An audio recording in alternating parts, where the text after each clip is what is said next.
Okay, welcome to session 9 of the PayPal story. So we'll start with a recap of the previous session. So in the recap, I talked a little bit about the politics in PayPal, which led to my ouster from PayPal, the PayPal IPO, and the eBay acquisition. So if you want to learn more about it, please do see session 8. Let's move on to this session, which promises to be a very exciting session because this is very relevant for large companies today, wherever they may be in the world. And we will see at the end of the session why. So first, let's look at the PayPal stock.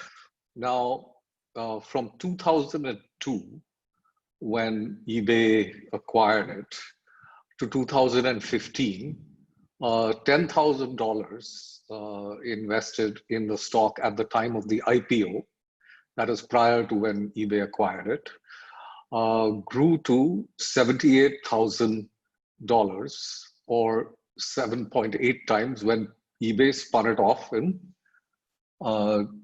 2015. So that was essentially a 17% CAGR. Now, 33,600 of this was eBay and 44,400 was PayPal out of the 78,000. Now, the portion that was eBay grew to $60,000 or 1.8x. This is around June 9th, 2020, which is a 12% CAGR, while PayPal grew to $188,232 or 4.2 times, which is a 33% CAGR. So PayPal grew much faster after spinning off than eBay did. So the $10,000 invested at IPO time has become almost 25x or almost $250,000 right now. Now, for the founding team member, this, as you would have seen in some of the previous sessions, by the time eBay acquired it, the stock had grown almost 80 times. For a founding team member, the growth has been 2000x approximately, or 20 million. So the reason I'm putting all this up is that one should understand that the journey of a company can be quite different in different time periods. And also, if you happen to be a founding team member, not necessarily a founder of a disruptive startup, you can end up doing quite well.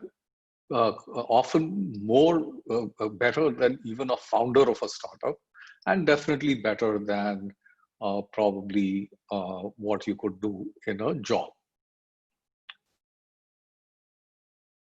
Okay, now I would like to talk a little bit about PayPal and Citigroup, and I will tie all this in a little later. So on June 9th, 2020, the market cap of PayPal was 184 billion, while the market cap of Citigroup was 124 billion. So this company, PayPal, which has a history of around 20 years, and Citigroup has a glorious history for a very, very long time, well over 100 years. This company, PayPal, is now 1.5 times the size of Citigroup. Now, as you know, I sort of, as my second job, I joined Citibank in 1981 and spent almost 18 years with Citibank. So I am very grateful for what Citibank taught me in my career, and I really like the company. So nothing that I'm going to say here is meant to run Citibank down or Citigroup down. It's just a statement of fact, and it's not to blame anyone. It's just saying that what can we learn from these statements of facts. So, if you go through the whole series, you will see that in 1998, I had taken the idea that became PayPal to Citigroup, and the board of Citigroup had considered it, and they liked the idea, but they didn't know how necessarily to incubate it and why they should incubate it. And also, the idea might cannibalize something that they were already doing. Now, at that point in time, I think it was a probably very wise decision that the board made, because it was a very new idea. It could have worked, it could have failed. There was no necessarily like an R&D culture in Citibank in New York, which was very different from the situation when I joined Citibank in India in 1981, because the CEO at that time wanted to have an R&D type of culture and introduce quantum growth. But over the years and a different geography, like in the branches, Citibank still may be a lot more innovative than it is in the head office. So for whatever reason, but you can't really say that this was a bad decision and they should have incubated that idea.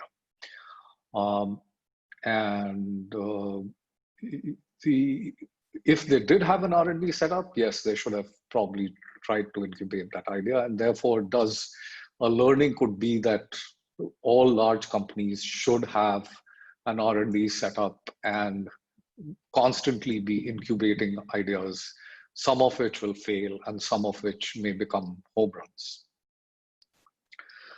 Okay, so moving on, then in 2000, after PayPal had become successful, had around 1 million accounts, the analysts started asking, I think it was Mary Meeker, that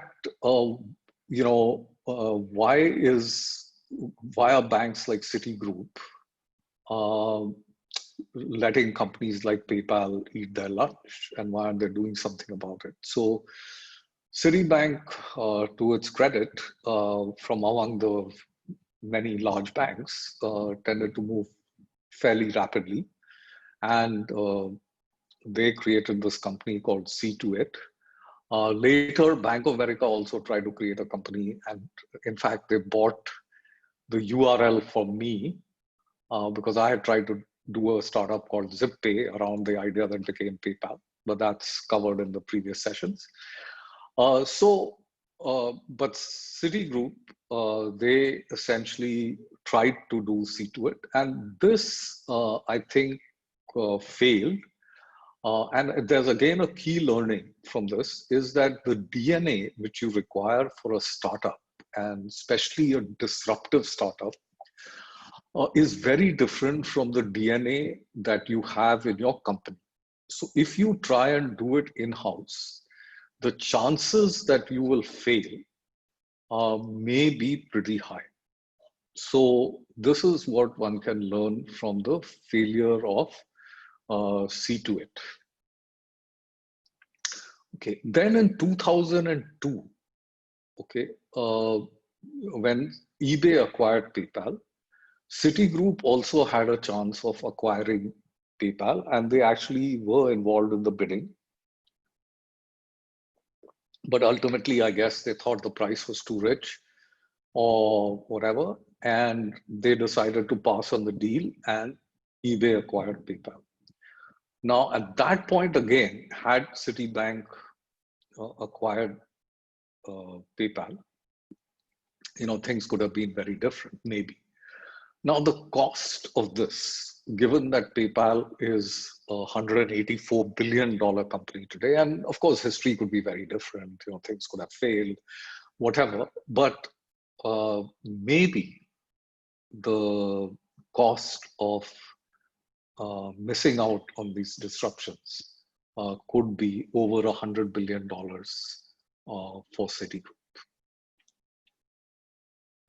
Now, this is Clayton Christensen, who unfortunately passed away earlier this year, um, was the father of disruptive innovation in a way, uh, in the sense that he made it almost like a science and captured a lot of good information and wrote two classic books called The Innovator's Dilemma and The Innovator's Solution. Basically, the innovator's dilemma is that the incumbent companies are used to certain ways of doing things. They resist change until it is too late, and then fast-moving disruptors hit them, and they kind of get caught.